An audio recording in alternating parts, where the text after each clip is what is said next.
दोस्तों, क्या आप भूतों पर विश्वास करते हैं? क्या आप प्रेत आत्माओं की मौजूदगी को मानते हैं? कैसे हुई गौरव तिवारी की मौत? क्या होता है पैरानॉर्मल एक्टिविटी? भूत जैसी कोई चीज होती भी है? दोस्तों, मैं आज इन्हीं सारे विषयों पर चर्चा करूंगा, इन्हीं सारे विषयों पर डिस्कस करूंगा। क्या सच में भूत होते हैं? दोस्तों,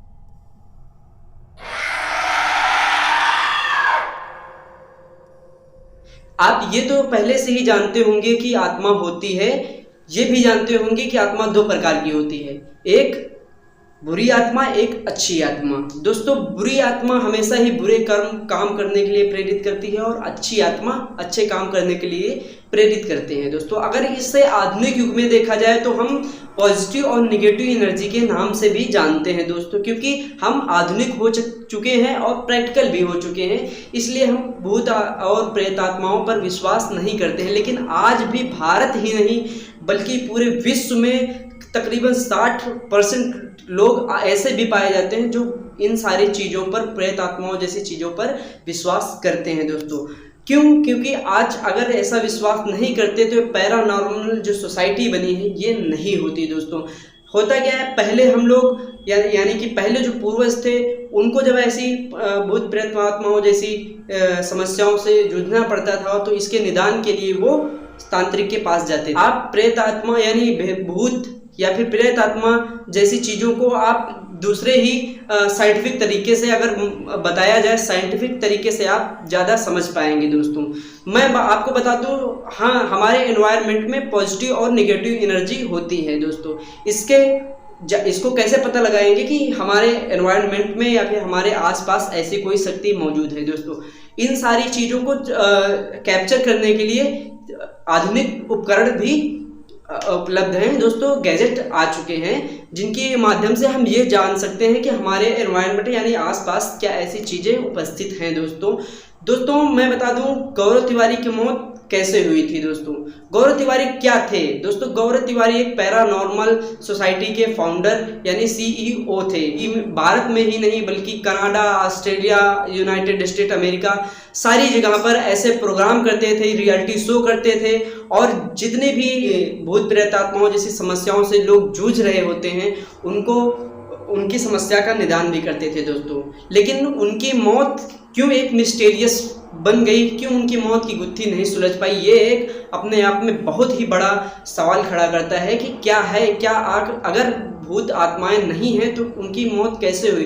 क्योंकि गौरव तिवारी की मौत उनके ही घर में, द्वारिका वाले घर में हुई थी। दोस्तों, वहाँ पर वो कई मेल का रिप्लाई करने के बाद में दोस्तों उनको वो किसी ज़रूरत के हिसाब से वॉशरूम गए और वहाँ पर आवाज़ आई अचानक से उनके गिरने की, और उसके बाद में जब उनको सुबह के समय था, जब उनको हॉस्पिटल ले जाया गया तो मृत घोषित कर दिया।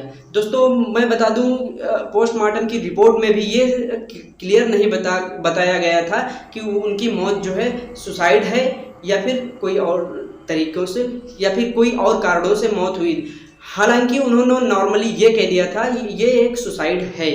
दोस्तों, लेकिन उनकी पत्नी का जब बयान लिया गया तो उनकी पत्नी बता रही थी कि कुछ दिन पहले, तकरीबन 1 हफ्ता या फिर 15 दिन पहले, गौरव तिवारी अपनी पत्नी से ये कहते हुए पाए गए थे कि उनको कुछ नेगेटिव एनर्जी यानी कि नकारात्मक शक्तियां जो है उनको परेशान कर रही हैं और मरने पर मजबूर कर रही हैं, उनकी पत्नी ने बयान में बोला था। दोस्तों, लेकिन क्या सच में भूत आत्माएं होती हैं? दोस्तों, इसको जानने के लिए जो पैरानॉर्मल स्पेशलिस्ट होते हैं वो जो है K2 मीटर होता है, जिसके माध्यम से वो जानते हैं कि हमारे एटमॉस्फेयर में, हमारे आसपास ऐसी कोई एनर्जी मौजूद है या फिर नहीं। क्योंकि ये इंफ्रारेड एनर्जी होती है जिसको नग्न आंखों से देखना बहुत ही मुश्किल यानी कि नामुमकिन है। दोस्तों, जैसे कि आप इंफ्रारेड एनर्जी को पकड़ने के लिए IR सेंसर होते हैं जिनके माध्यम से इंफ्रारेड एनर्जी को पकड़ा जा सकता है। हम आसानी से आपको बता दें कि आप अपने टीवी का रिमोट उठाइए, उसके बाद में आप कोई भी रिमोट की कोई भी की प्रेस करिए, आपको ये नहीं जाहिर होगा कि इसमें लाइट जलती है, लेकिन आप यही किसी मोबाइल कैमरे की वजह से आप उस IR जो सेंसर लगा है यानी कि LED लगी है रिमोट में, उसको देखिए की प्रेस करके, तो आपको साफ जाहिर होगा कि उसमें लाइट जल रही है। दोस्तों, भारत में क्या ऐसी कोई संस्था है जो पैरानॉर्मल एक्टिविटी पर काम करती है? दोस्तों, मैं बता दूं, जब भारत में यूनाइटेड स्टेट अमेरिका से स्टडी करने के बाद में गौरव तिवारी आए थे, तब यहाँ पर ऐसा ही माहौल ही चल रहा था जहाँ पर भूतों की कहानियाँ हमारे जिम्मेदार न्यूज़ चैनल्स पर चल रही थी ताबड़तोड़। काफ़ी ज़्यादा रियलिटी शो भी चल रहे थे भूतों को लेकर, बहुत ही ज़्यादा अफवाहें फैली हुई थी दोस्तों। उस दौरान गौरव तिवारी अपनी स्टडी करके भारत में आए ही थे और इसी दौरान उनका धंधा जो है काफ़ी ज़्यादा स्तर पर फल फूलने लगा दोस्तों। मैं बता दूं तकरीबन 6000 केस हैंडल किए हैं गौरव तिवारी ने। उसके बाद में उनको मिस्टीरियस डेथ हो गई दोस्तों। क्यों? क्योंकि जहां पर उनकी डेथ हुई थी वहां पर कोई भी सबूत ऐसे नहीं मिले जिससे ये साबित कर सकें कि ये एक मर्डर था या सुसाइड मौत थी दोस्तों। ऐसी कोई भी चीज़ें नहीं मिली जो गौरव तिवारी की सुसाइड डेथ को परिभाषित कर पाए। हाँ दोस्तों, कुछ अदृश्य शक्तियाँ जरूर होती हैं जो मनुष्यों को तंग करती हैं, लेकिन वो तंग तभी करती हैं जब आप उनके लाइफ में यानी कि उनके क्षेत्र में आप कुछ इंटरफेयर करते हैं, तभी वो आपको तंग करती हैं। ऐसे वो कभी किसी को हानि नहीं पहुंचाती हैं दोस्तों। ऐसी अदृश्य शक्तियाँ मौजूद होती हैं हमारे एटमॉस्फेयर में, जिनको जानने के लिए कुछ आधुनिक गैजेट्स होते हैं, उनके द्वारा ही हम उनकी मौजूदगी का पता लगा सकते हैं दोस्तों। मिलते हैं नए वीडियो में नई जानकारी के साथ। तब तक के लिए आप सभी को नमस्ते, राम राम।